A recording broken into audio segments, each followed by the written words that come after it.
3, 2, 1. You ready? You're listening to the Real Pineapple Podcast Network.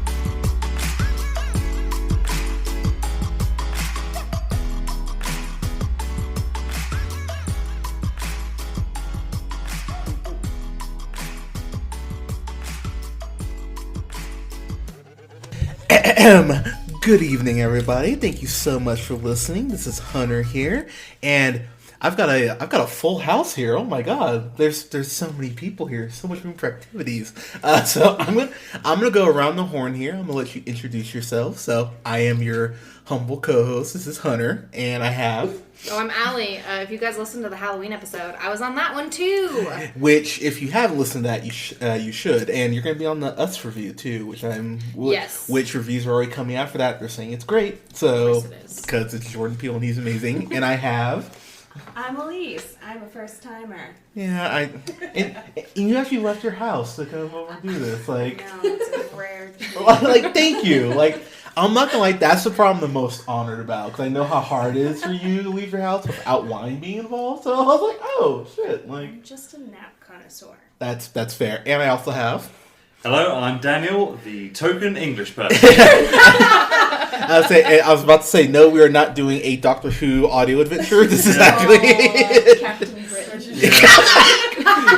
Captain Britain. Yes, Yeah, actually, you would make a Power of break up. Excalibur, that's what drives me. That's why I'm here. Oh, this is going to be fun.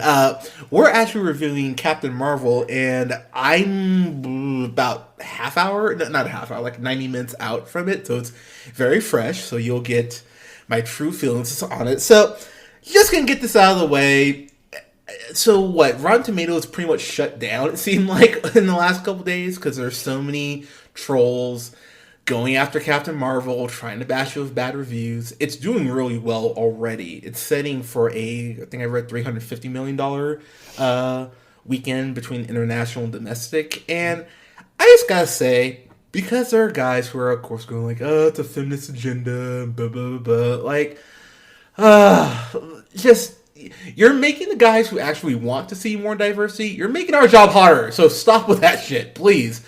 With that said, this movie's really good. So I went, it's not even bad so people can bash it. It's actually quite an amazing film. I was not surprised, but I was going in kind of like I was with Black Panther, going, oh god, if this is bad, then racists will be like, see? A black person can't save the world, so I'll have that same fear going into this, like, okay, please, Marvel, don't fuck this up. And, they didn't. I'm really curious on our kind of our thoughts on it. So, Allie, I know you're a big Captain Marvel fan, so that's one reason why I wanted to have you on. So, I'm familiar with the character since about 2005, after I graduated high school, which seems so long ago, after I put the year out there. But after reading through Carol's story and everything, they definitely make some tweaks in the story, which I went, okay, but there weren't really any tweaks I was offended by. But you being a diehard fan, kind of what were your initial thoughts? I'm actually okay with the tweaks that they made as well. Her storyline is crazy because she started out as Miss Marvel in the comics, and then she briefly gets absorbs somebody's powers in connection with Rogue and becomes binary, which makes her like twice as strong before finally taking on the mantle of Captain Marvel after the original Captain Marvel, who is a man in the comics, dies and gives her his mantle. I think that'd be way too much for them to try and explain. Agreed. So I'm like cool with them just starting out with her already like as herself. Yeah, and I will say, because I think one of the hardest things to do is translate the costume from book to film. This is one of my favorite costumes that I've seen on the screen. Like, it looks fantastic. And speaking of fantastic looking, Brie Larson. Oh my god. Captain, my captain. Yeah, that's my lovely girlfriend Aleia you're hearing. So Brie Larson, and I think people forget Academy Award winning Best Actress Brie Larson, Yeah, very true. Which is why when people go, she's a bad actress, I go, is she though? She was Envy Adams, better than you. Yeah. I'm really happy you brought up Envy. So I've had a huge crush on her since Scott Pilgrim, and then she did 22 Jump Street, and then she did Room, and then she did this movie Free Fire, which no one saw, unfortunately. It's her and Armie Hammer, but that was really good. So when I heard she got cast in this, I went, yeah, I can see her as Carol. I thought she was the best part about this movie, because, I mean, this movie could have just fallen apart if they had, a bad actress like, I don't know, Ronda Rousey, which so many people wanted, which I went... Just because she can fight, that doesn't make any sense. Yeah, well, I mean... Has she even acted in anything before? No. Like the Expendables movie. She was in Expendables. Yeah, I don't know if that counts. Really. Yeah, so that's fair. I could be in the Expendables. They hire anybody. Yeah, you're not wrong. That's the name. And to be fair, Ronda Rousey would have been terrible Captain Marvel, because she has to be able to take a punch. Zing. Anyways, but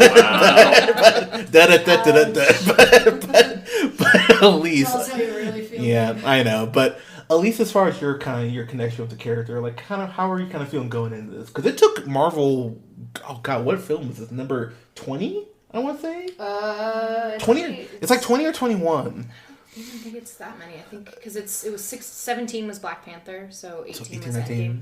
Okay, so 19. Okay, so let's just say it's the 19th movie, but they haven't had a female-led superhero film out of all the films they've made, which, admittedly, has been long overdue. I thought they would have done a Black Widow film, maybe Phase 2, but nah. I mean, we're getting that down the line, it looks like. But, yeah, kind of your thoughts going into this, because I know you were stoked on this.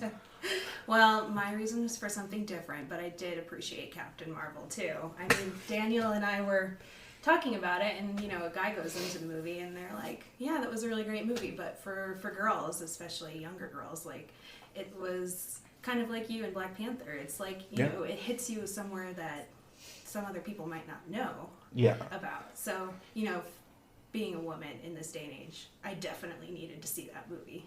No, and that's totally fair. And I think something that people will really forget is that if you screw up one of these movies and it stars a minority or stars a woman or both, and you fuck it up, they won't try again for like a decade. So that's why going into Black Panther, I was like, all right, if this doesn't work, we won't get a black superhero-led film probably for 5-7 years, because they'll go, well, we tried.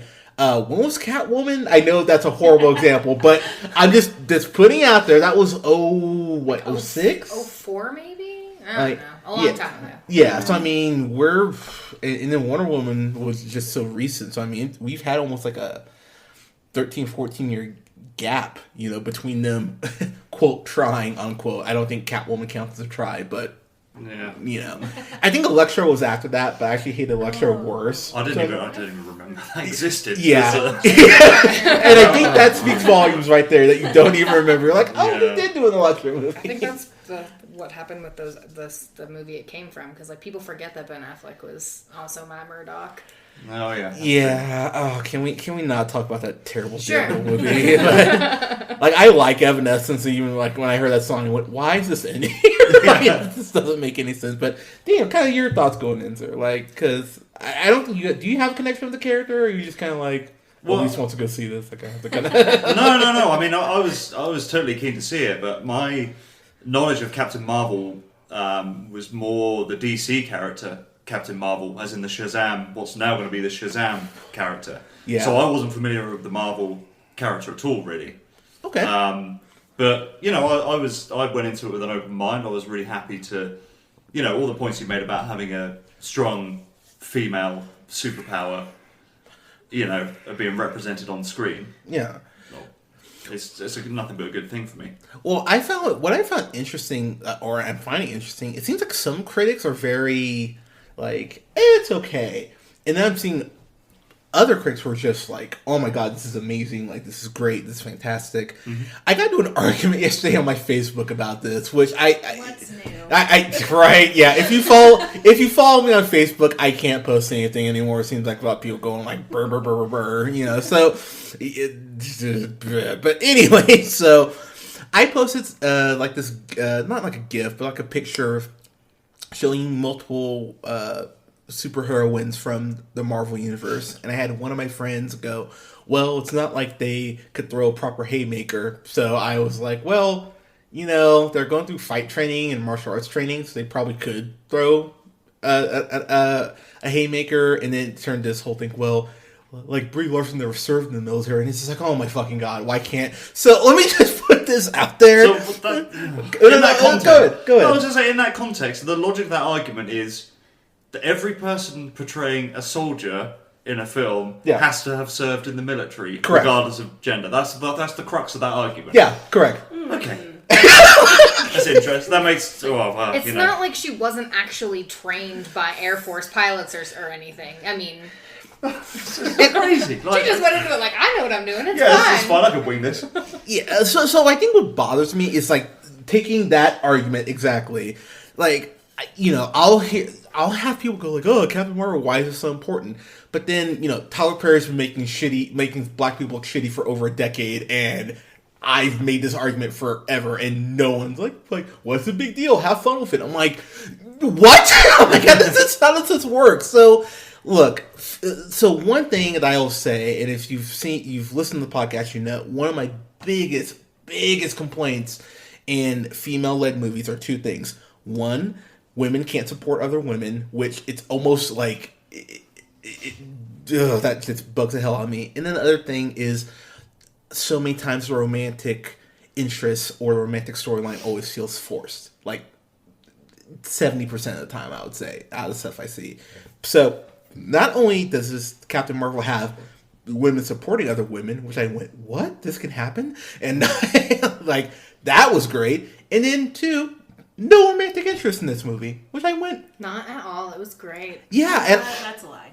But we forgot the love that is Nick Fury and Goose. Okay, so you bring up Nick Fury. So Samuel L. Jackson, if you've listened to the podcast for any length of time, I'm a huge fan of Samuel L. Jackson. Glass is an amazing movie. If you haven't seen it, I loved him in that. And so Marvel's done this de-aging in other movies, Ant-Man, I'm blanking, Guardians of the Galaxy Volume 2. Civil War? They did do it in Civil War with Robert Downey Jr. Yeah. It's crazy where the technology started and where it is now, because those other films where they did it, it was maybe for 2 or 3 minutes. This is a whole movie with a younger Nick Fury, and I gotta say, it took me off guard for the first second. I went, oh my god, it's a young Samuel L. Jackson. It kind of tripped me out. But it's seamless how they make him look so young. It's kind of scary, to be completely honest. It's like the Tupac hologram all over again. I was like, I think that we could just all be thankful that they don't look like the CGI Peter Cushing in Rogue One. Yeah, or that was really if you bad. saw the 5th Pirates of the Caribbean, they did the face mapping with young Johnny Depp, and it is so awful. Yes, it is. Oh my god, I completely forgot about that. Yeah, oh god, young Johnny Depp looked weird. So Samuel L. Jackson's great in this. I thought he was that perfect blend of just enough of the nuances about Nick Fury, but not fully fleshed out. I went, okay, this is really working for me.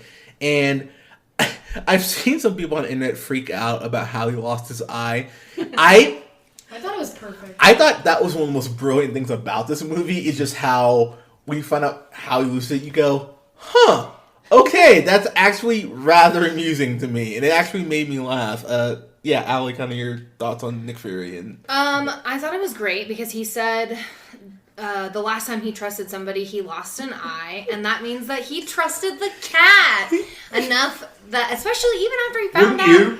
Wouldn't you trust him? Yeah, I mean, yeah. Or her? I don't know what the gender of the cat is. They said her. Her. Oh, I'm sorry. They said her. I'll backtrack. It's okay. I mean, with the tentacles, it's believable that it's female. Yeah. Let's be honest. Fair. He still trusted it even after he found out that it was a flirkin, and it ate everybody. So, and then it scratched his face. Probably because he was being too in its face, and that's what cats don't like it. Exactly. Yeah. I just think Nick Fury is the most dramatic ass bitch that ever was. Yeah. Wait, what? Yeah, he had the nerve to stand there and tell Steve that the last time he trusted someone was when he got that eye patch, and it was a cat. He's dramatic. But in a good way. But he lost an eye, though. I mean, wouldn't you be a little dramatic if you lost an eye? Technically, he didn't lose it. It's still in his face. But like, He lost it by smothering a cat with too much affection. I mean, You that's just learn from that adorable. lesson. How extra is that? That's a horrible way to look at it. Oh my god, like poor Nick Fury loses the fight. Oh my god, like even just doing this and covering one of my eyes, I'm like, oh, that sounds exhausting. Having to like turn to look at everything. Like, I mean, isn't there a scene in Infinity War where Thanos has a scratch on his face? You just say it. but on his face, not his eye. Just Like say it. he can still use both eyes. Maybe they just throw goose at him. Okay, if that's the twist, if that's how they, Endgame. if the Avengers. oh my god, honestly, if that's how Endgame ended, I would be so happy. They just tossed the cat at Thanos and been like, do your job. If the Avengers, I mean, Goose is the most powerful character in the Marvel Universe. He That's holds true. an Infinity Stone. yeah, I mean, God, it's actually That's kind true. of, yeah, Fair one point. thing, yeah. Oh my God. I like- mean, he's the last of his race. I don't think anybody really knows anything about Flurkins except for apparently the Skrulls. Yeah. So it's funny you bring up the scrolls. I thought the scroll makeup was amazing in this. What? They did Yeah. crazy good with that, and all the like weird transformation sequences. They freaked me out. They did good. Like they actually looked very creepy. I went, oh wow, this is actually uncomfortable. Like the first time you see a scroll actually turn, it is a oh shit, okay. Like it's a jarring experience. And seeing the scrolls, like knowing about the scrolls from the comics, I was actually surprised how the scrolls came into play in this. I went, oh, okay, that's interesting. But again, kind of talking about tweaks we were okay with them making, that was when I went, all right, yeah, for what you set up, this makes sense. So, Allie, like I said, you're the Captain Marvel nerd here. So, like, as far as the plot, like, you kind of want to summarize it for us here? Sure. So it starts out with her already on Hala and already having her powers, but she has lost all of her memories and she goes by Veers. And she's being like mentored / trained by Jude Law, who they don't say his name until way into the movie. It's like they intentional. forgot. Yeah, true. Because if you know the character. I was hoping for a Dumbledore or how about the hyphenated name? Yeah. Okay, if they'd done that, that would have been brilliant. Yeah. So she's got like implanted memories that she's trying to like figure out, but she finally gets to go on a mission to rescue a spy from one of their border planets. They go, it's secretly an ambush. She ends up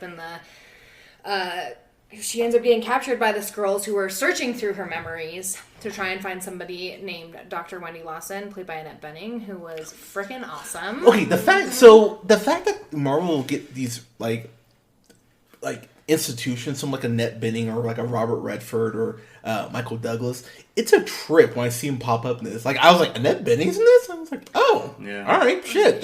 Maybe she's friends with Michelle Pfeiffer, who was, as we all know, she was June, like the original Wasp. Yeah, I do love some Michelle Pfeiffer too, but seeing Annette Bening this was a delight. I mean, she's in it for maybe 5 minutes ish, maybe. With like total screen time, I'd say maybe 10. Okay, like that's in all of her because she's also the AI for her and stuff. Oh, that's right. Yeah, but she was great in this for what she had, and was like, okay, this works. So, sorry, I interrupted. Oh no, you're good.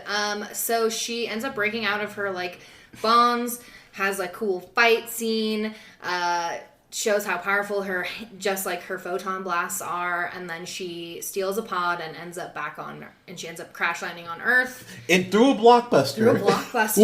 With this 90s kid here. I went, oh, that's so fucking cool. And you see like a picture of True Lies. I love True Lies. That's one of my favorite When he movies. gets his head blasted off. Yeah. I was like, oh, like that made me laugh because I love True Lies, and you can see like other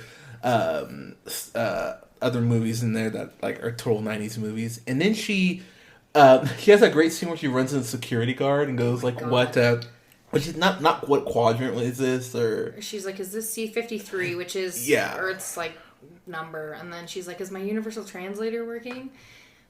Where do I find communications equipment? And he points to a Radio Shack, which is just great. Yeah, which I'm not gonna lie, I missed Radio Shack in that moment. I was like, oh, There's some great 90s throwbacks in this. A Radio Shack before. I feel like I did at some point.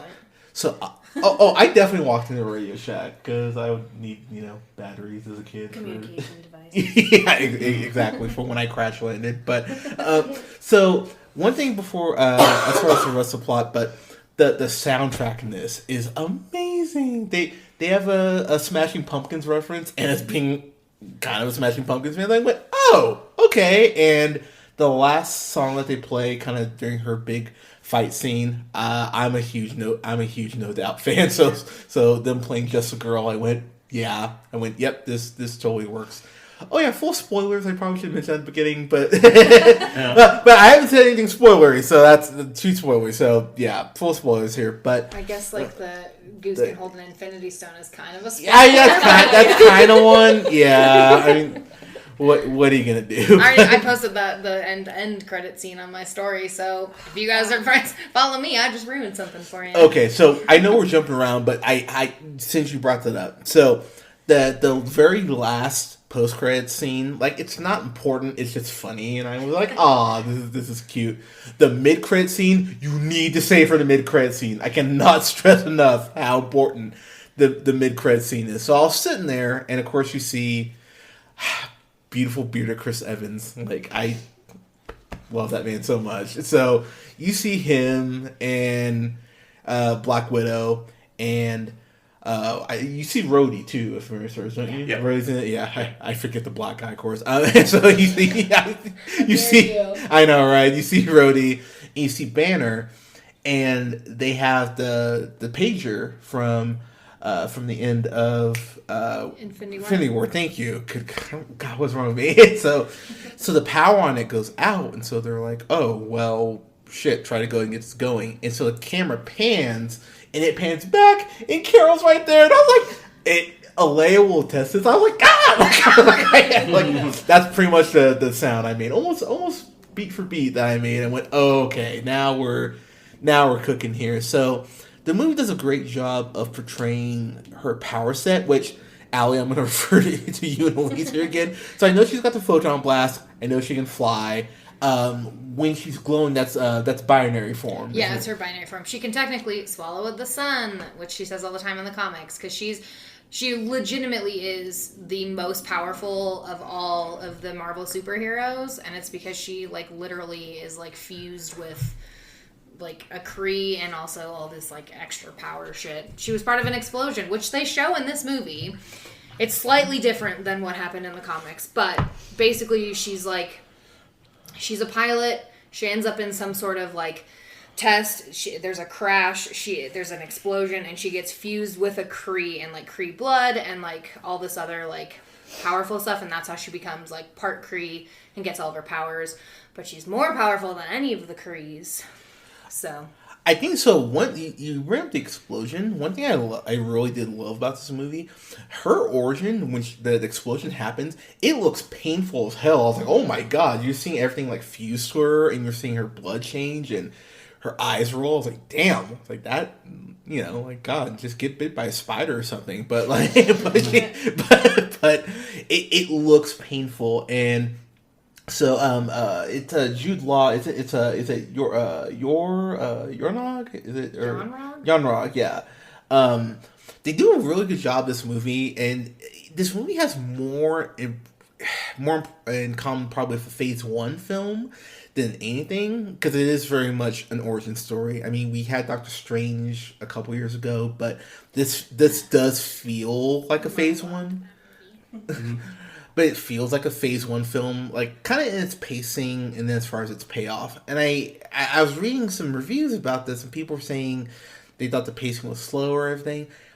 To be fair, there's a lot of anthology they do need to establish in a kind of short amount of time. And I thought for giving us a decent base, I went, okay, yeah, this works. Like, it takes you about 10-15 minutes to kind of be caught up with her and the members of Star Force. As far as the movie, though, they really do kind of go the Deadpool route, where you get these kind of flashes to who she was when she was younger before, she ends up becoming Captain Marvel. And I thought that story aspect worked really well, because you get enough to know about her, so that when the payoff comes at the end, you go, okay, I'm really happy that you kind of told the story like this. Alyse, I'm going to throw it back to you, kind of your thoughts on how the story kind of went. I've heard a couple people say it was kind of confusing in the beginning, which I can understand, but I guess it's more relating to how she is. It's kind of like from her standpoint, it feels like. So I've heard that, and it's funny that you should say it was like a slower pace, because when we saw it, we were like, that was 2.5 hours already over with? Was it over? Was it 2.5 hours? It was. I think it was just over 2 hours. Yeah. I think we out of the theater 2.5 hours. I think. Okay, all right, like because it did fly, pun intended, fly by. I was like, oh, that's it. Shit. All right, well, I mean, I could have used maybe another 15 minutes just kind of in the beginning. That's exactly how I felt about it. Okay, is it okay? Yeah, I came out of it thinking like it went by. The film felt like a brisk pace. Like it had the kind of the origin stuff at the beginning and the stuff on Hala. But I think the biggest problem for me is getting the exposition of her going back and meeting up with Rambo and all of that stuff again. There wasn't enough time. It didn't feel like there was long enough sort of downtime between each action point. So it's like the scrolls were suddenly there. It felt very quick, very very pacey. To me. No, I think that's a fair point. I think that if there's one consistent thing I'm reading with reviews, it's probably that as far as like the beginning kind of pacing. Speaking of the beginning, pardon me, before the movie even gets started, there's a Stan Lee tribute, and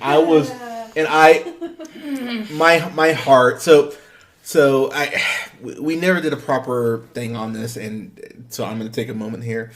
So Stan Lee is pretty much my childhood. So when he started making Marvel films, great Marvel films, might I add, I went, oh my God, this is just making my heart so happy. But I remember reading my first Spider-Man comic. I remember, to date myself a little bit here, Pizza Hut was doing a promotion where anytime you got a pizza, you got a free X-Men comic. And I was like, oh my God. So we had pizza for like 5 weeks, like 5 weekends in a row. I was collecting all these X-Men comics. I was like 5. And so those were my first comics, were Pizza Hut X-Men comics. And then, of course, the X-Men animated series, which is still one of my favorite TV shows. So Stan Lee's meant a lot to me personally. So seeing that Marvel intro, I just went, I was like I was definitely tearing up before the movie even started. Me and Aleia, we went and saw this with our friends Taylor and Garrett. We love you guys. And the movie starts off with some dust popping up, and he whispers over to me, "Oh my God, I didn't know Spider-Man was in this movie." And I was like, "Oh." And I was like, "Oh, you're a dick." I laughed. I won't even lie. I was like, "Oh, you son of a bitch." I probably would have said the same thing if you saw someone like vacuuming at the beginning or something. Well, dude, that's my brother. You're vacuuming. Well, it is a woman starring in this movie. I'm kidding. Before everyone jumps on me, it's a joke. It's a joke. You're literally surrounded by women, right? I know. That was a risk. Like, I appreciate you took the risk, but you could see all of our eyes in the room right now. You weren't thinking about your own safety at that point. Oh yeah. Oh no. But trust me, that's not even close to the worst thing I've said on my. but It's not. It's really not. But so, inevitably, people ask, "Is this as good as Wonder Woman?" And my answer to that would be kinda. And the reason I'll say kinda is because there's some things that Wonder Woman does better in this movie. There's some things it does worse. So, as far as better, there's no romantic lead in this, which is just the most, like I mentioned earlier, it's just so wonderful that you don't have to worry about the whole will they, won't they. Captain Marvel and Fury's friendship, for me, was one of the highlights. They just, they bounce off each other so well. Yeah, it was like a buddy cop movie for the first third of the film. Yeah. And I'm bringing this up because I just loved this movie last year. It kind of reminded me of Ocean's 8 with some of the banter between like Sandra Bullock and some of the other people in the film. Mm-hmm. It's very banter-ish, and the joke, it's funny. It's way funnier than I thought it was going to be. I was like, oh, okay. I mean, I wasn't mad. I was like, oh, this is a pleasant surprise. Okay. Seeing Clark Gregg as young Agent Coulson was just such a mark out, oh my god, it's Coulson, but he has like this weird kind of comb over sort of thing going on, but I love it. That's totally fine. Seeing Clark Gregg, I love Clark Gregg. I watch Agents of S.H.I.E.L.D. pretty much because of Clark Gregg, so seeing him in this made me really happy. A complaint, kinda, is that Ronan is in this, but to be honest, Ronan didn't really need to be in this. It could have been really any Kree person. Yeah. Ronan's in the movie for what, maybe? He's pretty much Darth Maul, like in Solo. Like it's pretty much a projection of him, and then you see him for a minute, and then he's gone. Alyse is staring at me, so what? Go ahead. I mean, any time to see Lee Pace on the screen. Knew you were gonna say that. Yeah. So yeah, I was gonna say I disagree. That I think that it's important to show Lee Pace because as the movie goes on, you find out that that the Krees are not as like noble and awesome as you think that they are, especially the like crazy military-esque faction that like Ronan works for. Like there's more than one accuser. He's not the only one, and they kind of just like firebomb everybody and then ask questions later. And I think that like after seeing him in this and seeing what he used to be. And then it makes a lot of his actions in Guardians of the Galaxy make like more sense because he does become like kind of like a zealot at that point where he's like got the black makeup on and he's like the Krees made a truce with Nova Corps and I'm just gonna still kill everybody. So that's an interesting point. Like I think my counter would just be I would have liked a little bit more of him. Like I agree. I think that they could have done more with him, but I guess maybe they didn't want to take away from her. And that's fair. And I'll just say too, there is a Terminator 2-esque scene. The guy's not naked, darn. But there's this biker in the movie, and he goes like, "Hey, honey, like flash me a smile." And I was just like, "Dude, come on, man!" I was like, "No, like don't." And so she ends up stealing his bike, which I laughed at. I won't even lie. But she's rocking a 9 Inch Nails shirt, and as a 9 Inch Nails fan, I just went. Yeah, I went, all right, this, and Nick Fury even brings up, he goes, "Oh, the grunge look is working for you." I'm like, yeah, it is. Like, this is quite the laugh all you want. I don't even care. Don't even care. But we haven't even mentioned maybe the highlight of the movie, which is Goose. So I'm blanking on the cat's name in the comics. Chewie. Thank you. Yeah, so... They changed it because, she's Air Force and it's set in the 90s. So I went, that makes sense. I will say, Goose was amazing. Like, I was laughing so hard whenever that cat was on screen. Like, the only thing the cat didn't do was dance, basically. It did pretty much everything. So cute. That cat, it was too good for dancing. Yeah. Then they would have beat the Kree a lot sooner. Yeah. They can't dance. No. Not till Guardians. That's, you know what, that's a real... But see, that would have been a great way to foreshadow Guardians right there. He had the cat do a dance-off. Boom. Okay, if the cat had done a dance-off, I think I would give it our highest grade. Then it would turn into a DreamWorks film. Yeah, With the sequence at the end. Right. Yeah, that's actually very accurate. Like, so Allie, Goose, talk to me here. So I argued with a lot of people when they first announced Captain Marvel because Chewie is a huge part of her character in the comics. He's like her co-pilot when she leaves Earth. That's like the only thing she takes with her is her cat. And so I was like, it's going to be in the movie. Even if it's for 5 seconds, it's going to be in the movie. And so many people did not believe me. And then they gave him his own movie poster. Which was great. I thought they did a good job. I think he's super cute. They kept him pretty accurate to the comics. I think I was a little bummed about the name change at first, but I also think with some of the things that they did with it, like with him staying with Fury instead of going with her, I think it's okay that then in that case that they changed the name. Oh, that's fair. Because I also read that Brie Larson is super allergic to cats. She is. Which is part of why she couldn't be as close to him as Samuel L. Jackson could. Mm-hmm. Which one I read that, I went, oh, that makes a lot of sense, actually. Yeah, because there's like, 2 scenes with her like actually cuddling him? Yeah, about that. Yeah, which, I mean, hey, kudos for her for just powering through and going like, I got this. Alyse, go ahead. Where do I even begin? I mean, it's the best Marvel character since Doctor Strange's cape. I Am I What's your favorite? The cloak of levitation? Yes. That cloak and that cat should have their own movie. Buddy comedy. Daniel, go ahead, sir. Talk to me here. I'm just gonna say, like, I'm just happy we've got another cat character, another feline character to add to the canon of great feline orange feline characters. Fair. Yeah, we got Jonesy from Alien. Yeah. Oh, Yes, we We got do. Orion from Men in Black. Yep. And now we got Goose. My The triptych is complete. The power trio. I'm just gonna paint them all. Yeah, exactly. We got a 3-cat moon. or 3-cat universe if you go by Ryan's belt. Wow. Which was the name of one of the cats? Boom. There you go. Yeah, there we go. It's all connected there. So as far as complaints, I'm kind of gonna refer to you guys because I'm sitting here. I know I have at least one, but to be honest, there's nothing that made me just go like kind of throw my hands up or I mean there's no hiding out from a atomic blast in a lead refrigerator. There's none of that moment for me. Which oh god, Indiana Jones Crystal Skull. But yeah, there's no moment like that for me. I was like, okay, this is mildly annoying, but there was nothing that took me like completely out of the movie, if that makes sense. Allie, talk to me here. I agree with you. There's nothing that's really like, oh my god, that really bothers me. The only thing I will say is that they do show an Infinity Stone in this.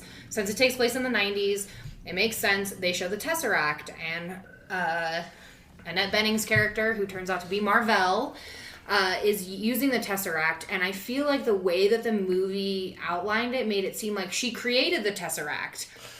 That's I an felt like interesting that point. was confusing because Okay. I was like, okay, so S.H.I.E.L.D. had it, how does she have it? Because I forgot that Pegasus is part of S.H.I.E.L.D. Yeah, so it's funny you bring it up. I actually whispered over to Leia when we were. I was like, Project Pegasus. Remember that's from Winter Soldier. That's what they're referring to. She's like, oh, that's right. And I was like, Yeah, I totally forgot about that. They hired Eric Selvig from Thor to work for Project Pegasus, and he like takes over her research to like do stuff with the Tesseract. So I have a question based on that. Sorry. No, go for it. oh please. Right. So, remind me which stone is the Tesseract? That's a The space Space stone. Stone. Space stone. We're here. So she had the Tesseract. She was obviously had it to harness its power, using it to power the engine of that ship. Right. That's Yeah. so.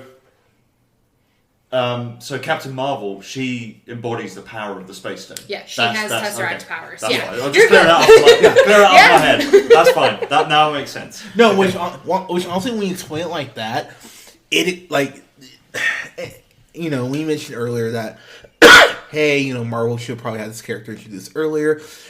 With what they do with her and the Tesseract, as far as establishing her power base, I went, you know what? Yeah, it makes sense that you waited this long for her, because she's clearly going to be key to beating Thanos. Like, they make that very clear, because when she finally does show out as far as her full power base, it's crazy. Like, it random reference, but it reminded me when you turn to Supersonic on Sonic 2. If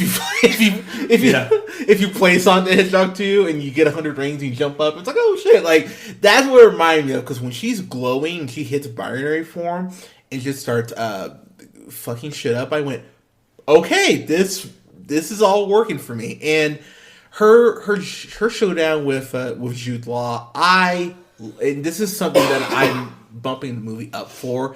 I love the fact that him as Yanrog, he does the whole like very typical like evil villain male, like, all right, you have to prove to me that you're strong, and that, and she Indiana Jones it. yeah, exactly. Yeah. Harrison Ford it. Yeah. Pretty much. Yeah, she Indiana Jones it and goes, yeah, I don't have to prove anything to you. I went, yeah, that's fair. Actually, you don't, and it's a very it's like the kind of the quote in battle in Doctor Strange, where it takes this not typical action movie approach, and I think some people were irritated by that. But I went, well, we're kind of trained that there has to always be this kind of this big showdown, and this was just very simple. Plus, you get that amazing fight scene where she's fighting Star Force. set to No Doubt's I'm Just a Girl, and I love that fight scene because that's kind of her big kind of show out scene. It kind of going back to things it doesn't do as well as Wonder Woman. I thought the action here was really well done. There's not anything. I think that I'm Just a Girl fight scene is probably the closest thing, but there's nothing as iconic as the No Man's Land scene in here for me as far as an action scene. I thought the action was done really well, but there wasn't that scene where I went, "Oh shit, okay." Outside of the kind of the last sort of battle, I thought the train sequence where one of the Skrulls disguised themselves as as like an old lady, and then kind of as this like Leave It to Beaver dad with like the sweater vest included. I thought that fight scene was really quite awesome, and Nick Fury's on the ground in a car with Coulson chasing after Captain Marvel after she crash lands. And then you find out that Coulson's a Skrull, and I was like, "What? Okay, I know, shit." I totally didn't see that coming. That actually, and that's something I give the movie a lot of credit for. The fact they're using the Skrulls as the main villains. You're always kind of looking at people in the movie. You're going like, "Are you who you're supposed to be, or are you Skrull?" And so it gives you that good amount of paranoia the whole time. So when I saw someone I liked, I went, I was like, you better not be lying to me. Yeah, Alyse, talk to me here about the action. Like, what'd you think about it? I mean, I liked it that there wasn't a big action sequence at the end. I was gonna say, I mean, it's gonna be dialed to 11 for Endgame, so Endgame's gonna be so much action scene that's gonna be wonderful. But I know. I mean, it undercuts all the tropes of superhero movies. There's no big action sequence at the end, and I mean, how Captain Marvel deals with the villain, if you could call it that, because there isn't really one big villain to this movie, is something that I really liked too.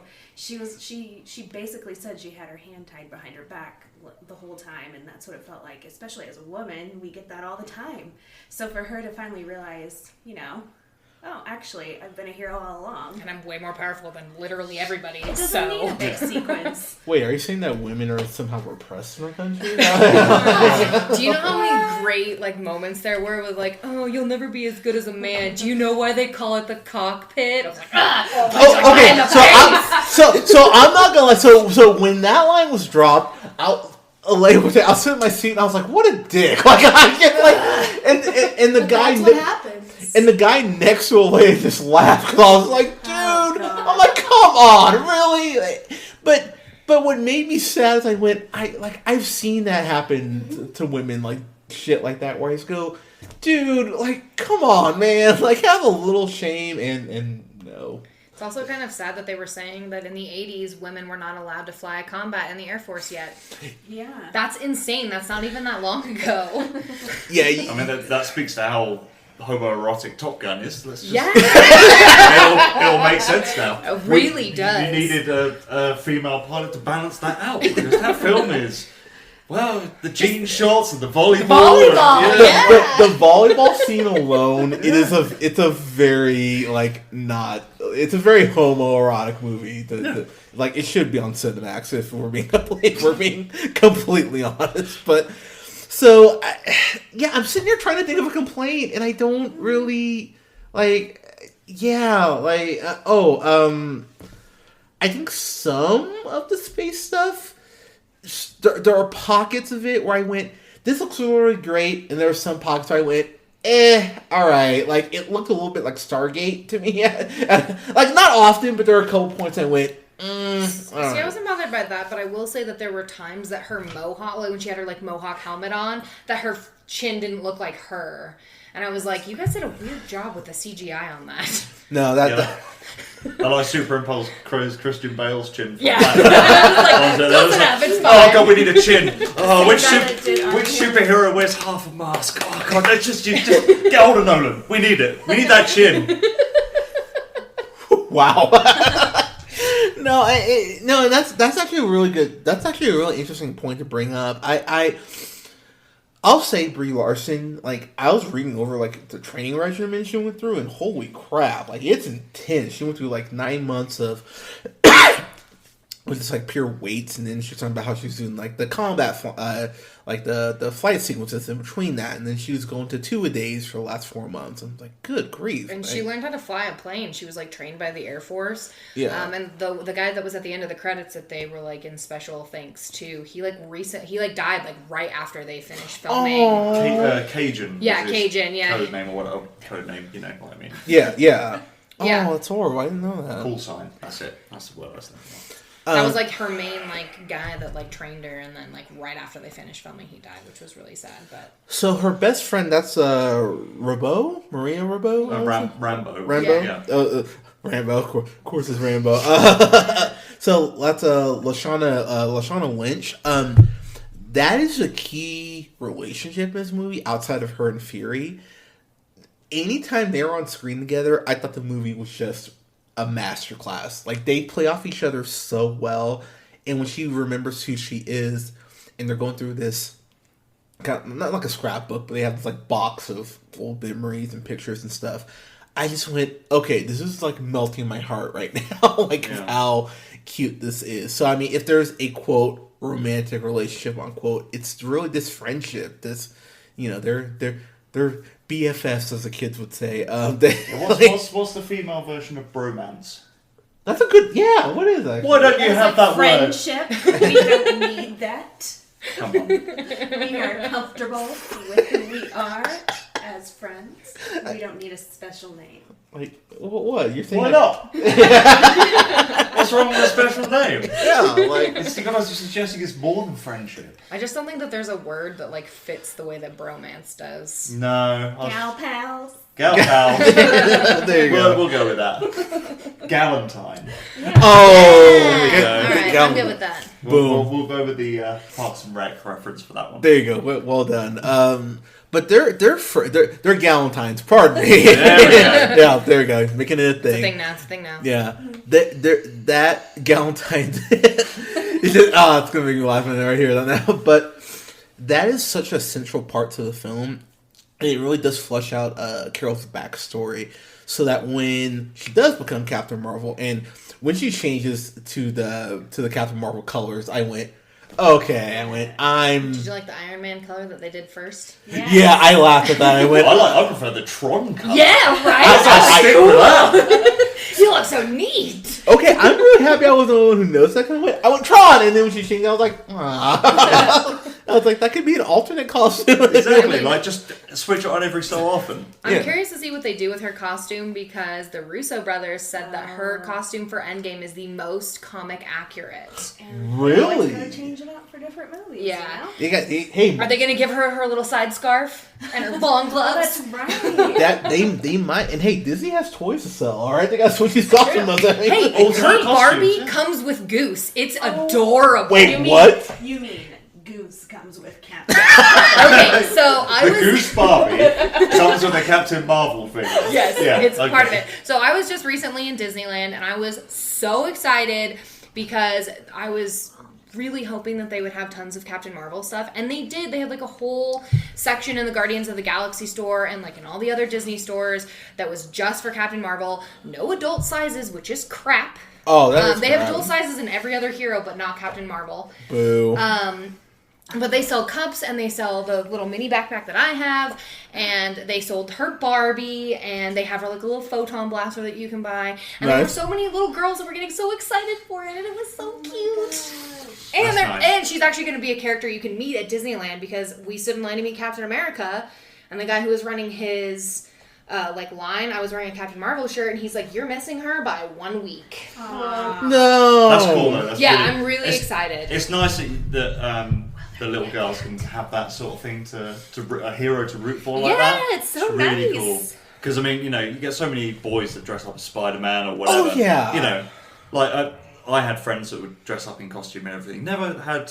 You know, none of my female friends ever had those costumes. Yeah. Power Ranger when we were growing up. Exactly. Yeah, that was the big And that's one. pretty There much you go. like a, you know, like a stereotype. All the Power Rangers are stereotype colours. Not the Black Ranger. The Black Ranger's like an obvious one. The yellow one's like questionable, like Yeah, kind of racist. Well, I mean, she was really good at math, so I mean, it's kind of a Pink, stereotype. Well, pink for the girl Pink for the Ranger. girl, red and blue for the boys. Yeah, You know, but the nerdy boy with the glasses is the Blue Ranger. Yeah, he's not as cool as the Red and Ranger. suspenders. Yes, Billy. Billy.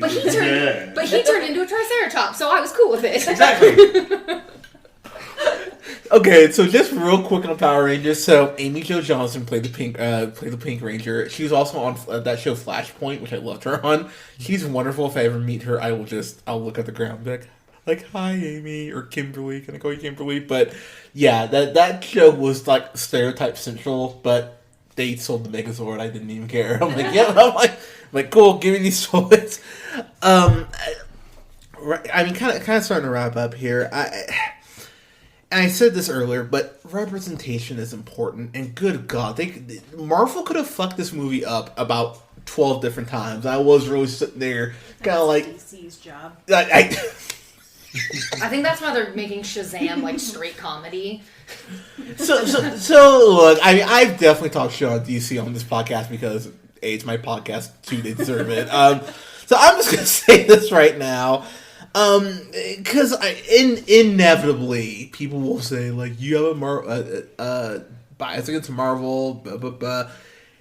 Look, maybe Marvel's just good at making film. I'm sorry. It's not like there's been. I mean, there've been really good Batman movies. It's not we're saying that there haven't been. Yeah, but I mean, if we're talking about like the DCEU or Worlds of DC or whatever they're calling them this week, if we're comparing it to what Marvel's done, Marvel's got one like bad movie if you're counting Thor: The Dark World. Everything else, and it's still better than Batman versus Superman. Or Suicide Squad. Yeah, that's true. Oh god, Suicide Squad's bad. So honestly, I'd way rather watch Thor: The Dark World than Batman vs Superman because God, that movie is just really bad. But there is a reason that term Disney magic does exist because they bought Marvel for I want to say I think it was like $3 billion. It was less than Star Wars, and Star Wars was 4. So. Yeah. And good God, the investment that they've made, that they've gotten back on these Marvel films, I'm sure they are stoked that they made this acquisition. And and I have to put this out there, while it is terrible for the people with this Fox Disney merger who are losing their jobs, please do not misunderstand. The fact is, Disney's getting more X-Men and Fantastic Four back, which thank God, then maybe I can actually get 2 good X-Men films in a row and 1 good Fantastic Four movie. That would be fucking awesome. And Chris Evans reprising his role. Yeah. You know what? Fuck it. Why? At this point, and so they. So it's funny we're bringing this up. They showed the trailer for Dark Phoenix, and Aleia will tell you, I'll sit there, I was like, oh, I'm like, I couldn't give a fuck less. I'm more. We were thinking too. Yeah, I was like, I'm over it. After Apocalypse, I was like, I'm done with it. Yeah, They're just gonna kill the people you care about really early in the movie. It's basically like Game of Thrones, but with mutants, right? It's like, they will kill everyone you love. Except for so accurate. Wow. Like I was gonna say except for Jennifer Lawrence, but then she's actually there. They already said She's actually. I'll be like, oh, that's fine. Yeah, it's fine. But Mystique dies like 10 minutes ahead. I heard. So Jennifer Lawrence has fallen into that Johnny Depp category for me, where I'm just like, can you just go away for like 5 years? And, Her fame has become more than her acting ability. Yes. So much so that how famous she is a distraction. Yeah, Like that. I've read that argument being made that it's kind of her fame is ruining the X-Men films. that's a really good way They're of killing putting her it. off super early in that movie, but I don't think it's gonna save it. Basically, if they made a whole movie about Evan Peters as Quicksilver, then maybe I'd watch it. No, like the thing is, like X-Men First Class. I love that film. I think that's actually the best group X-Men film that they've made. Days of Future Past is great. Yeah. So I like Days of Future Past, but it bothers me, that they killed all the First Class people pretty much off screen. I was like, thanks. Like, you had this really cool anthology. And you're like, fuck it. Let's go back to this old status quo. And it really bothers me that you had to get a separate cut for Rogue. It's like, can't you put her in this? No? Like, all right, whatever. Like, I have some problems with that movie, but they have just the fact that they can't make an X-Men film that's in the same at least ballpark is like a Black Panther film or an Avengers film, I'm like, that's a problem. Like, X-Men is pretty much made so you can swap people out at will, and they can't figure that shit out. It genuinely hurts my head. And after Apocalypse, I was just like, I don't want any more of these. Like, can someone get this and just start over? If Apple had bought the rights to X-Men, I'd be like, you know what, cool, fuck it. Like, just reboot it. So the fact is that more than likely X-Men, the floor is like The Incredibles 1, which will be way better than most of the X-Men films that they've put out. I'm over X-Men, man. And the fact they're doing Dark Phoenix again, it's like, oh, we're gonna get the fucking flaming bird, which no one ever gets right. And it's dumb. And Mystique will die, which will be great, because I'm just... Jennifer Lawrence... She'll never get to become Rebecca Romaine. Yeah, so Rebecca Romaine Stamos was good in the role, and they actually gave her kind of that anti-hero vibe, and they just completely portrayed like the whole comic accurate version of Mystique. And I'm so over Jennifer Lawrence. After Mother, I was like, you need to go away. Oh, God. Did you see Mother? I unfortunately did waste 2 hours of my life. Yeah, like I love Javier Bardem, but I was sitting there. I was like, man, this is really preachy, like, like overly preachy. Like and I love Javier Bardem. I really do love Javier Bardem, and that last 30 minutes of that movie, I just went, I don't like any of what's happening right now. Kind of other complaints as far as like, I know we got off to an expectation, but I mean, any complaints about Captain Marvel? I mean, it's not really like, I don't really have a massive problem with anything in particular. The one thing that kind of I felt a bit jarring was that they didn't really have a choice because they're kind of shoehorning her in to be the most important hero. Yeah. And they have to try and do that as quickly as possible, and they only have one film in which to do it. Whereas some of the other, like Iron Man had 3 films, Captain America had 2 films, and then also the Avengers, which added on to that. She gets 1 film in which to do an origin story and go, well, that's everything up to date. Let's go. Yeah. Off to fight Thanos now. Yeah, they're really gonna have to explain why he like never called her. Like, what constitutes an emergency? He's like, get the hell down here. So my counter to that is I think they're gonna do a reverse Black Panther. And I think that's a benefit that she could have used. Mm-hmm. Like you get Black Panther, you can pretty much get a Black Panther origin story within Civil War. So when you get to Black Panther, you're like, oh, okay, I'm familiar, I got this. Yeah, it's like his dad's dead, you know that's driving him in a lot of ways. So you know that he's got that background. Yeah. But she doesn't have that. That's kind of the... I mean, even though she has this film in which to introduce all of that stuff, it still feels like she's not being given enough. And I think, and the reason to flesh her out. Well, the reason I bring up Black Panther is because I think they're going to do the inverse. I think she's going to be so with everyone who got dusted. I mean, we're down to the quote core Avengers and Rocket Raccoon. Yeah, and Rocket, which you can't leave him out. Yeah. He's going to get that arm. He's going to get that arm. I really hope he gets that arm, but I think the reason that was done and if anyone here was talking to me about Infinity War, you know so Leia will tell you, when Black Panther dusted, You were gonna walk out. I was holding you down. I was genuinely gonna walk out. I was like, I hate everything Marvel's doing. And then when Spider-Man dusted, I went, wow, fuck you guys. Like I was so dramatic. Like I was so angry. You scared the children in front of us. Oh yeah, Straight up scared them. Yeah, I didn't care. I was like whatever, kids. Like, well, maybe they're gonna give Okoye something to do then. Yeah, and they haven't shown what happened to Shuri. Captain Marvel didn't get dusted because he could have said boop and then she wouldn't have been there. Yeah, I don't think. Imagine this is like just like an empty page with just go. Well, we're fucked. I was like, I don't think he gets to pick. Otherwise, he would have been like, all of them. Fair point. But I bring that up because I think that was done intentionally because she will have such a big role in this. And if she, like I said if she's the key to bringing down Thanos, which, I mean, if she hits binary form, it's going to be a very interesting fight, to put it mildly. I really think they can not only justify like her being added to the game so much, the in-game week, but I could see her really tilting the scales. And me and Al have talked about this a couple times off mic.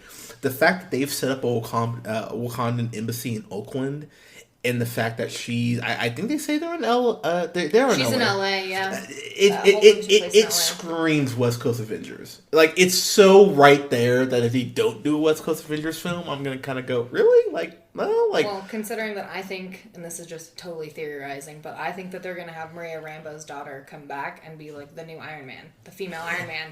okay, she's Photon, isn't she? She grows up. Monica Rambeau, I think the daughter's name is. Yeah. She's supposed to have similar powers to. Oh, you're right. Captain She's Marvel, in Photon. the. They might. It depends because It's they. the cinematic universe. I was like, they could go the complete comic route and actually just use Photon, or they might decide to do. I totally female forgot Iron about Man. that. I forgot about that too because Ew. Aaron was like, "Oh, they're gonna make her Miss Marvel." I was like, "They are never gonna do that because people would riot if they changed Kamala Khan because she is Marvel's only Muslim superhero." but she's amazing. She's great. No, she's amazing. Just That's throwing what that I'm out there. saying. Like, Yeah. they couldn't just be like, I know that it's a Muslim in the comics, but we're going to make it somebody else. People would be very upset. So if they make her Ironheart, I would be that would be a But really... Photon would be cool, too. I mean, Photon would be. I think that they're setting her up to be a superhero as well. Like, another new female superhero. Because she shows like no fear whatsoever. When the Skrulls turn up, she's like, huh. There's like no fear whatsoever. Yeah, in well, it. no, It's she was like she's like the bravest character in the whole film. Yeah, she was like telling her mom, she's like, no, that sounds freaking badass. You should totally go. Yeah, exactly. Like, just get out of here. Go do it. Jeez. Which I love that she's... I mean, she's going very much against a black woman type. She's like, oh... All right, like she's like so calm. I would have been losing my shit if I was 7 or 8 and Also, hey, how did we go this whole podcast without talking about Ben Mendelsohn at all? Oh my god. okay, so I mentioned him at a point by got off on a tangent, but he's amazing in this, and so he's starting this whole like I just love to play villains. Talos, that's who he is in the movie. So he's hilarious in this. First off, there's a fight scene between him and Nick Fury. I went, oh man, I am digging this. Okay, but he's great, and when you see him interact with his family near the end of the movie, I just went, oh, like yeah, it's all for them. They play him up that he's going to be this like horrible, mean villain. That he's like the general of the Skrulls, and he's trying to infiltrate everywhere. And it turns out he's just trying to get back to his family for now. Dun dun dun. They're gonna do. He's playing the long con. Yeah. He might be, honestly. I feel like they're playing up the secret. They're gonna do Secret Invasion, which is when obviously they all come and invade. So I think he's gonna be like, "Thanks for getting me back, my people. Now we're gonna betray you." Yeah, exactly. Yeah, thanks for getting us all together in one place. Now we can do exactly what we want to do. Yeah. I mean, they could go that route, and I'll be honest, that would break my heart because I was falling for it watching the movie. I'm like, oh, like you're just a cute. I think it was great to have it in this film. That it turns out that the Krees are actually evil, especially since we already had a Kree villain. I totally just remembered the bit in the film I really enjoyed, and I mentioned it to Alyse as we were walking out. But the bit where the Kree ships are chasing Rambo piloting the ship through the canyon. I was like, did that remind you of Independence Day? I was hoping, because what they're shooting at her is green. Yeah. So I was hoping she'd turn around and go, you did not shoot that green shit at me. And then somewhere along the line saying, welcome to Earth. That would have been great if they just followed up and thrown the that would have made sense too because the movie would have come out like the year before that movie's supposed to take place. Yeah, exactly. Yeah. It would have been such a great reference. I'm sad they didn't do that now. Yeah. In closing, I'll just say as we get to our grades here, I was so happy this was as good as it was. And I mentioned this in the beginning, but I'm going to bring it back here. If you're one of those guys who's just like, it's a girl, the girls can't save the world. First off, I hope you've decorated your parents' basement well. Secondly, why can't you just be okay with this? Like, if there's a little girl who sees this and goes, hey, I want to enlist in the Air Force because, hey, I want to be like Carol. That's fucking awesome. If there's someone who sees this, who saw Black Panther and goes, oh, sure is amazing, I want to get into science. Representation is important, and this is another great female-led superhero film or heroine, pardon me, franchise. Which, again, thank God they didn't fuck this up, because I really was going in like, okay, I want to be able to say this is great, and this is great to me. It falls in that upper tier, and it is hard for me, I will admit, to rank Marvel films, because I love like most of them. I like this more than Doctor Strange. I like this more than Ragnarok, which It's tough with Ragnarok. So like, okay, so just to go to touch on Ragnarok a little bit, Aleia loves Ragnarok more than I do. Like, we saw it, and she was like, "It's great," and she was, "What do you think?" I was like, "It's good." Like, I was like, "It's really good," but I just don't love it. I love this. Like I said, I like this more than Ragnarok. I actually like this more. I like this more than Iron Man 2, and I actually really enjoy Iron Man 2. I like this about as much as I enjoyed probably Age of Ultron, and I actually really enjoy Age of Ultron. I know I'm in the minority, but per usual, wink. But whatever, I stand by it. So I despite a couple complaints, I give this a solid A. I really enjoyed this, and I'll go see this again. Yeah, really enjoyed it. So, A. Allie, friend, final thoughts and your comment. And your grade. I'm also going to give it an A. I already saw it twice. I saw it Damn. 2 nights in a row. I have been dying for them to make a Captain Marvel movie. She is like my idolization. She's a super powerful woman whose sidekick is a cat. That's me. Anyway, I thought they did such a good job with her. There's so many important, like, powerful women in this movie, and not just her. Like, Marvel, her like idol, who's a woman. They made Marvel a woman. They did. Yeah. Her best friend is super amazing and powerful. We talked about Monica Rambeau, the little girl who's like most fearless character in this. It is so good to have like a strong female movie that like you said has no love interest. I'm excited to see what she does in Endgame, and I love this movie. If she ends up with Rhodey at some point, because she does it, she does in the comics, but also Rhodey's way younger in the comics. Yeah, I know, true. I get a Rhodey Jr., but I mean. Oh man, could you imagine Fox News freaking out about that? Like, interracial relationship destroys Marvel Studios. She should just be with, if they're gonna go her like being in an interracial relationship, I say she goes in Baku. That, you know what? You know, I mean, who wouldn't? Yeah. Exactly. He is. Oh yeah. He is a beautiful. What about man. that? Yeah. Winston Duke. Winston Duke is that a man very dresses well. He really does. If I could dress in a teal suit like he does, man, I'd be set. But no, I look goofy. He looks amazing. Well, he's also like dark chocolate. I mean, dark chocolate looks good in everything. Not even gonna judge that. But proud of you, babe. But yeah, and he's in Us in a couple weeks, so we'll have to talk about that. Which I'm so. But yeah, if she ends up from Baku, I'd be totally okay with that. Alyse, friend, final thoughts, grade. I gotta give it an A. I mean, Carol Danvers getting up after she gets knocked down makes me want to punch someone in the face. It's magical. Damn. And I can't say enough about the cat, you know.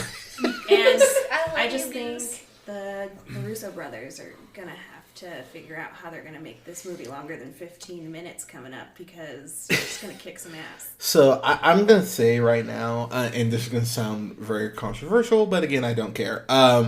If this was Joss Whedon directing Endgame, I would be concerned. The Russos have had the best interpretation of Black Widow in the MCU, because they did Winter Soldier and then they did Civil War, which I think people sleep on Civil War and they shouldn't. Oh, I love Civil War. Because I think Civil War is an amazing film. Well, they do good things with Scarlet Witch too. They do, like, they get how to use the female characters, and like it's really, it came from Community, and it's just funny to me that they're directing superhero films now. But it's really cool to see such an uplifting female film, again, with no romantic interest and with where the women are actually supporting each other, which, you know, that is a thing that can't happen. I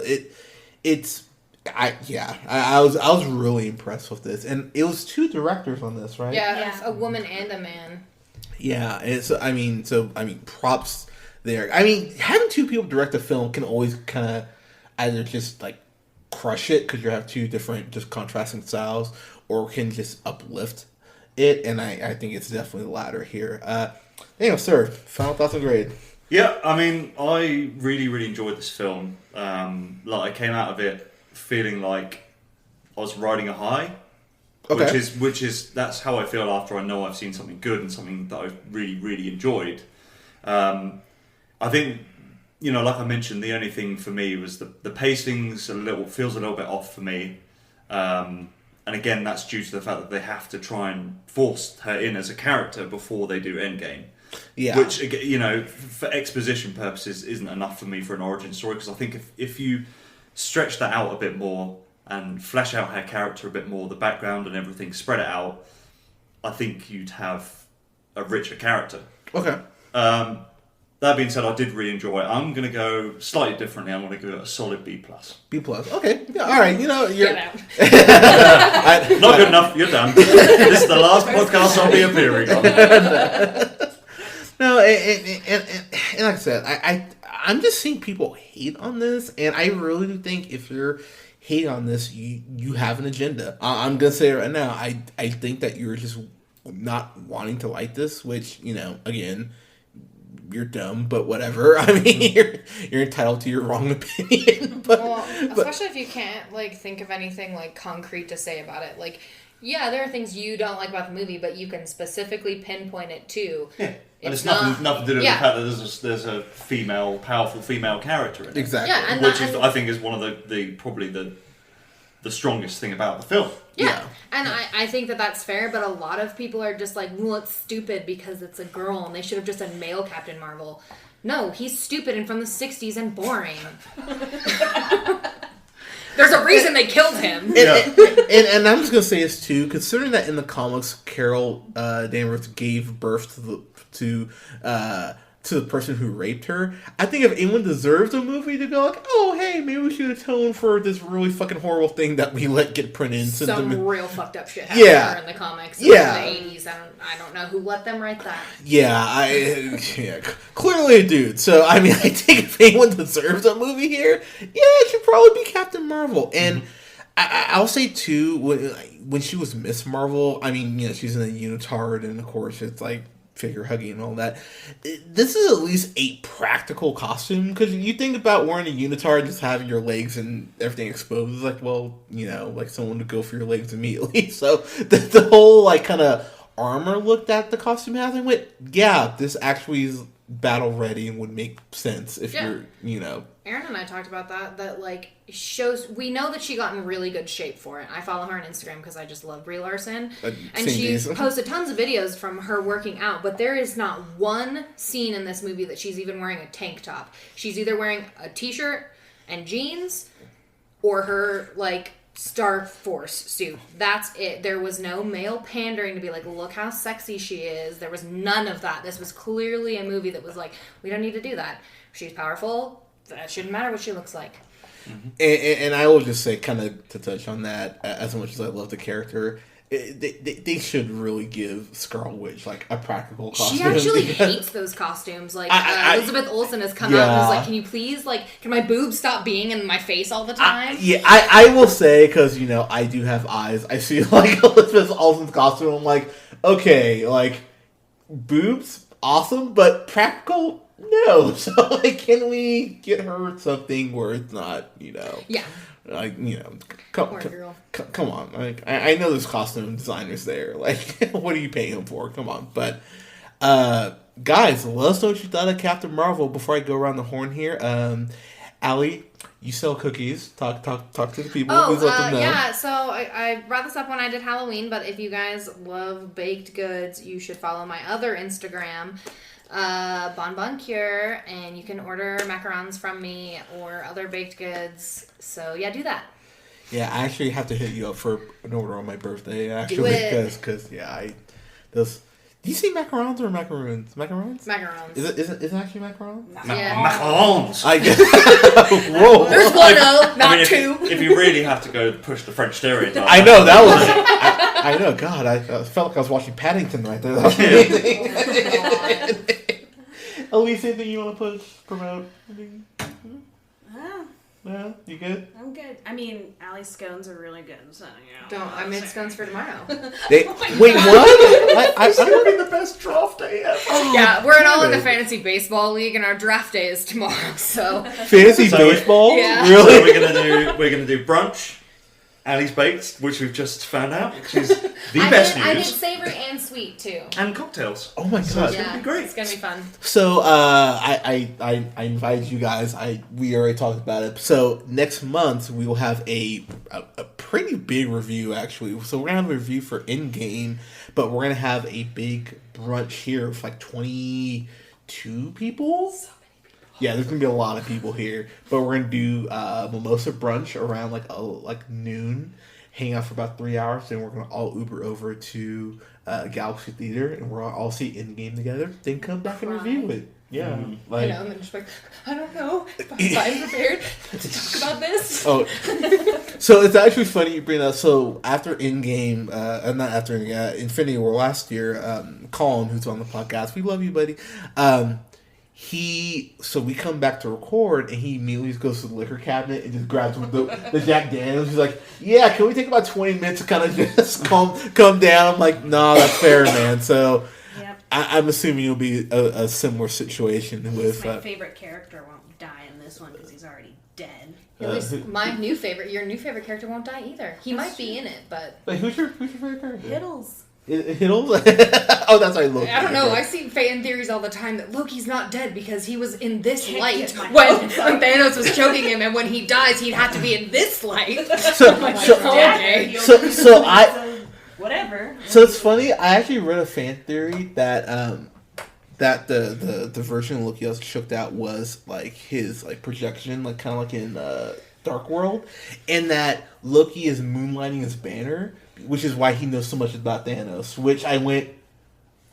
I don't think, crazy like, shit. I could kind of see that though. Like when I thought about it, I went, If they do that, "You would lose your the mind." Russo brothers would have my respect for the rest of their lives.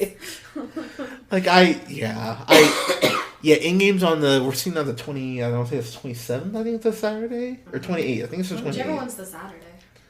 When do tickets go on sale? Yeah. Oh, I've been checking. They have not gone on sale. So I have like 22 That's tickets in to buy. April, right? So they're rumoring it's either this. Okay, April 27th, and we're seeing it. So they're rumoring that tickets go on sale Tuesday with a new trailer. That's the rumor. If it's not, then what every person on Reddit that I've been talking to is saying is April 2nd. So yeah, like I said, I have a lot of tickets to buy, so I really hope it's sooner than later. Because I just need to know I have tickets for that because. Endgame, you warm my heart. By the way, again, I'm saying again, please stay at least through the mid-credit scene. If you skip out on the mid-credit scene, you'll be very mad and sad at yourself when you hear what it is. So, if you really want to see Goose act like a true cat, stay through the full credits. Marvel just made us watch a cat meme. Sit and watch a cat meme. Yeah. It's beautiful. And that's a meme I will be using like come next week. Like it has to exist already. But guys, let us know what you thought of Captain Marvel. You can follow the podcast on oh my god, there's so many platforms now. You can follow us on iTunes, SoundCloud, Google Play Podcast, and Spotify now. If you haven't listened to Hollow Interview and you want to hear Allie be awesome and be way better at than me and Aubrey, Try not to rant about Stephen King stuff and yeah, I will let you guys go see Pet Cemetery. I'm not seeing Pet Cemetery. I walked by a dead squirrel on the side of the road the other day, and my first thought was, if the squirrel comes back to life and starts chasing me right now, I am beyond fucked right now. Like that's where my mind goes. But guys, we'll have a review up this weekend for what does come out this weekend? I don't know, something probably terrible. That's not as good as Captain Marvel.